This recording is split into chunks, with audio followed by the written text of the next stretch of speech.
Good morning বন্ধুরা, কেমন আছো তোমরা সবাই? আজকে সকালবেলা থেকেই তোমাদের সাথে ব্লগটা নিয়ে চলে এসেছি। আজকে সকাল থেকেই প্রচণ্ড গরম শুরু হয়ে গেছে। এই কিছুক্ষণ আগে ঘুম থেকে উঠেছি। ঘড়িতে এখন বাজে হচ্ছে 8টা কি 8:30টার মতো বাজে। আমি ঘুম থেকে উঠেছি 7টা কি 7:30টার দিকে ঘুম থেকে উঠেছি। ঘুম থেকে ওঠার পরেই এত পরিমাণে গরমে টিকতে পারছে না। ওই যে ফ্যান ঘুরছে দেখো, কিন্তু ফ্যানের বাতাসও একদমই গায়ে লাগছে না। এত জানি না কেন গরম লাগছে, আমার বুঝতে পারছি না। এই মুহূর্তে বৃষ্টিটাকে অনেক বেশি মিস করছি। এখন যদি আকাশ থেকে ঝুপঝুপ করে বৃষ্টি নামতো তাহলে কিন্তু ভীষণ ভালো হতো। 2-3 ঘন্টা বৃষ্টিতে ভিজে ভিজে স্নান করতাম। বৃষ্টিতে ভিজে স্নান করি না অনেক দিন। ভীষণ ইচ্ছে করছে বৃষ্টিতে ভিজে স্নান করার জন্য। সেই কবে একদিন বৃষ্টি হলো ঘূর্ণিঝড়ের নাম করে, এরপরে আকাশ মনে হয় বৃষ্টির কথা ভুলে গেছে। তো যাই হোক, সকালবেলা থেকে গরম লাগুক আর যাই লাগুক, সংসারের কাজগুলো তো করতে হবে। সংসারের কাজ থেকে কোনো ছাড় নেই। এখন ঘড়িতে বাজে হচ্ছে 8টা 5 হয়েছে। আর আমি ঘুম থেকে উঠেছি আজকে 7টার সময়। 7টা বা 6:30, ঠিক মনে নেই। ঘুম থেকে উঠেছি। কালকে রাত্রে গরম ভাত রান্না করেছিলাম, তো সবার খাওয়া দাওয়া কমপ্লিট করার পরে বেশ কিছু ভাত ছিল। ভাতে জল ঢেলে পান্তা করে রেখেছি। তোমাদের দাদা হচ্ছে পান্তা ভাত খেয়ে অফিসে যাবে, রেডি হচ্ছে এখন। আর জানি না কেন এত গরম লাগছে। অনেক দিন পরে আবার মাথায় তেল দিয়েছি, তো তেল দেওয়ার কারণেই নাকি জানি না, সচরাচর গরমের জন্য আমি তেল দিই না। আসলে তেল দিলে সত্যি আমার অনেক বেশি গরম লাগে। তো চুলগুলো অনেক বেশি ড্রাই হয়ে গেছে আমার, যার কারণে তেল দেওয়াটা ভীষণ দরকার ছিল। এখন হচ্ছে মাথাতে কালকে একদম চুবা চুবা করে তেল দিয়েছি। আজকে শ্যাম্পু করে আবার স্নানও করে নেব। তো এখন যাই, তোমাদের দাদার জন্য ভাতটা বেড়ে দিয়ে আসি। তোমাদের দাদা আবার খেয়ে অফিসে যাবে। আর পান্তা ভাত কিন্তু এই গরমের মধ্যে শরীরের জন্য অনেক বেশি ভালো লাগে। আর বাঙালির হচ্ছে এই গরমের সবথেকে প্রিয় খাবার হচ্ছে পান্তা ভাত। আর পান্তা ভাতের সাথে যদি মুসুরির ডালের বড়া হয়, বেশি করে পেঁয়াজ একটু মরিচ দিয়ে, তাহলে আর কিচ্ছু লাগে না। কিন্তু আমি আজকে সিম্পল পান্তা ভাতটাই তোমাদের দাদাকে বেড়ে দেবো, কাঁচামরিচ আর হচ্ছে পেঁয়াজ দিয়ে। আমার ঘরে ডিম নেই, ডিম থাকলে হয়তো একটা ডিমও ভেজে দিতাম। তো চলো আমার সাথে ব্লগটা দেখতে থাকো।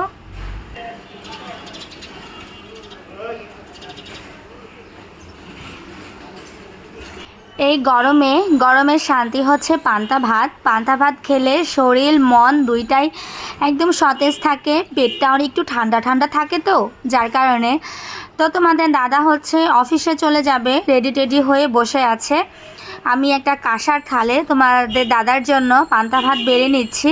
কালকে রাতে ভাতে জল দিয়ে রেখেছিলাম, সেই ভাতটাতেই হচ্ছে এখন বেড়ে দিচ্ছি।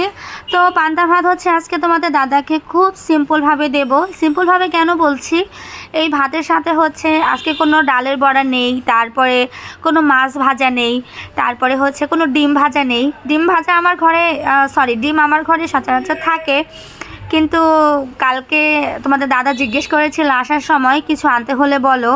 আমার সব কিছু বলেছি, যা যা আনা দরকার ছিল সব কিছু বলেছি। কেন জানি ডিমটা আনার কথা আমার একেবারেই বলতে মনে ছিল না। তো এখন ডিম ভাজা ছাড়াই 4টা কাঁচামরিচ আর হচ্ছে একটা পেঁয়াজ দিয়েছি আস্তা, আর সাথে লবণ দিয়েছি। এই দিয়ে হচ্ছে তোমাদের দাদাকে পান্তা ভাতটা বেড়ে দিলাম।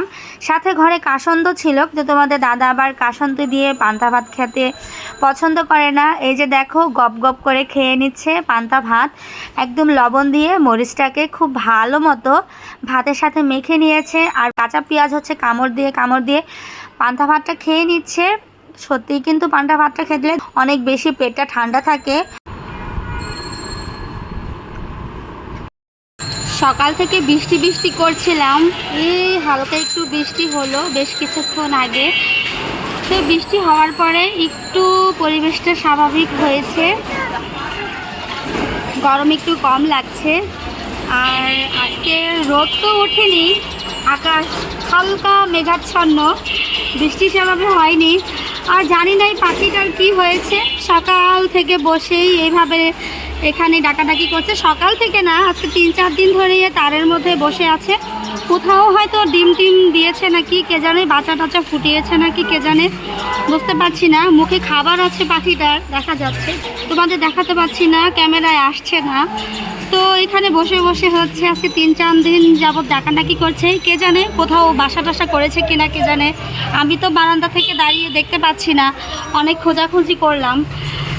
তো যাই হোক, অবশেষে একটু হলেও শান্তি পাওয়া গেল, একটু বৃষ্টি হয়েছে, এতটুকুইতেই খুশি, এতটুকুতেই হয়ে যাবে। তবে ঝমঝম করে বৃষ্টি নামলে যে শান্তিটা পাওয়া যায় সেটা অবশ্য পাইনি, কিন্তু গরমটা একটু হলেও তো কমেছে, এটাই অনেক কিছু। বৃষ্টি হোক আর না হোক, গরম লাগুক বা ঠান্ডা লাগুক, যেটাই হোক, এই কাজগুলো কিন্তু প্রত্যেক দিনই করে নিতে হয়। আর যাই হোক, এই কাজগুলো করা থেকে কিন্তু কোনো রেহাই নেই। এটা হচ্ছে আমার ডেইলি রুটিন। আজকেও ঘরটরগুলো সব পরিষ্কার করে নিচ্ছি, আর ঘরটর ঝাড়ু দিয়ে পরিষ্কার করে এখন হচ্ছে ঘরটাকে আবার মুছেই নিচ্ছি। কিছুক্ষণ আগে তোমাদের বললাম না যে বাইরে একটু হলেও বৃষ্টি হচ্ছে, গরম একটু হলেও কমেছে, কিন্তু দেখো 2 মিনিট পরেই আবার এমন রোদ ওঠা শুরু করে দিয়েছে, একদম যেটাকে বলে ঠাঠা রোদ, প্রচণ্ড গরম লাগছে।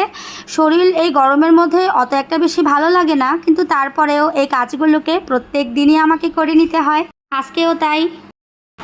বাইরে খটখটে রোদ উঠেছে, আর এই রোদের মধ্যে কি হয়েছে কে জানে। তোমাদের দাদা একটু আগে ফোন করে বলল তার জন্য যেন খিচুড়ি রান্না করে রাখি। আসলে আকাশ থেকে 1-2 ফোঁটা বৃষ্টি পড়লেই হলো, ব্যাস তোমাদের দাদার খিচুড়ি খাওয়ার ক্রেভিং শুরু হয়ে যায়। তো শর্টকাট করে এখন রান্নাটাও বসিয়ে দিয়েছি। সংসারের হাজারো কাজ, হাজারো ঝামেলার পরেও রান্নাবান্নাটা তো করতেই হবে। আর সারাদিন তো কাজ করতে করতে কীভাবে দিন ফুরিয়ে যাচ্ছে বুঝতেই পারছি না। গরম লাগছে, শরীর অসুস্থ লাগছে, একটু রেস্ট নিয়ে জিরিয়ে নিচ্ছি, আবার হচ্ছে কাজ করতে লেগে যাচ্ছি। এই হচ্ছে এখন জীবন হয়ে গেছে। তো এরই মধ্যে আমি রান্না বসিয়ে দিয়েছি। শর্টকাট রান্নাটা করব হচ্ছে আজকে মুরগির মাংস দিয়ে। আমার কাছে মনে হয় মুরগির মাংসের চাইতে শর্টকাট আর কোনো কিছু হতেই পারে না।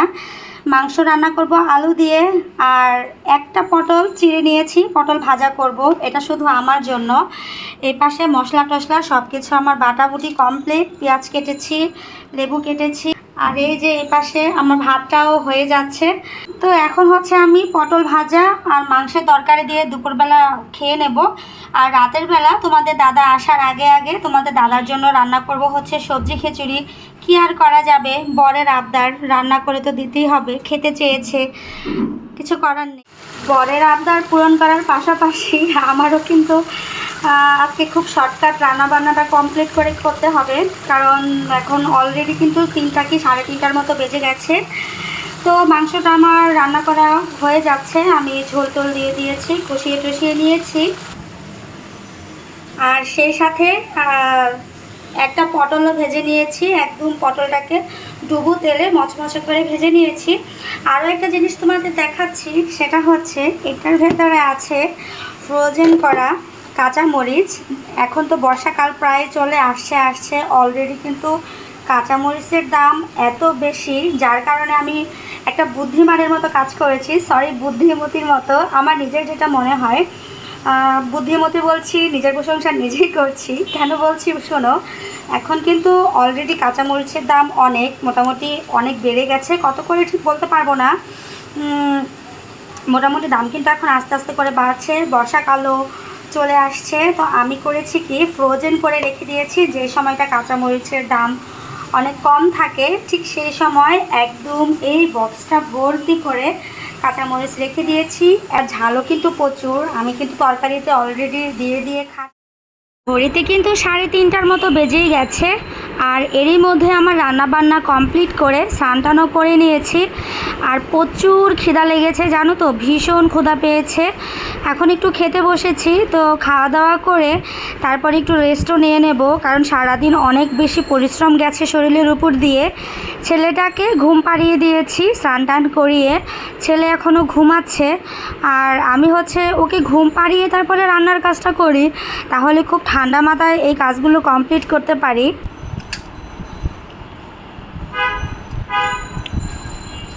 তোমাদের জন্য তো ব্লগ রেগুলারই দিচ্ছি, প্রত্যেক দিন একটা করে। যার ভালো লাগছে দেখছে, আর যার ভালো না লাগছে সে হয়তো দেখবে না, কিন্তু আমার কাজ কিন্তু আমাকে করে যেতেই হবে। কারণ ইউটিউব প্ল্যাটফর্মে সাকসেস পেতে হলে ধৈর্য ধরাটা সব থেকে বেশি দরকার। যদি আকাশ সমান ধৈর্য থাকে তাহলেই এই ইউটিউব প্ল্যাটফর্মে সাকসেস পাওয়া যায়। তো যাই হোক, আমিও ধৈর্য ধরে আছি এই আশায় যে কোনো একদিন হয়তো তোমাদের সবার কাছে আমার এই ব্লগগুলো পৌঁছে যাবে। তোমরা সবাই অনেক বেশি উপভোগ করবে আমার এই ব্লগগুলো।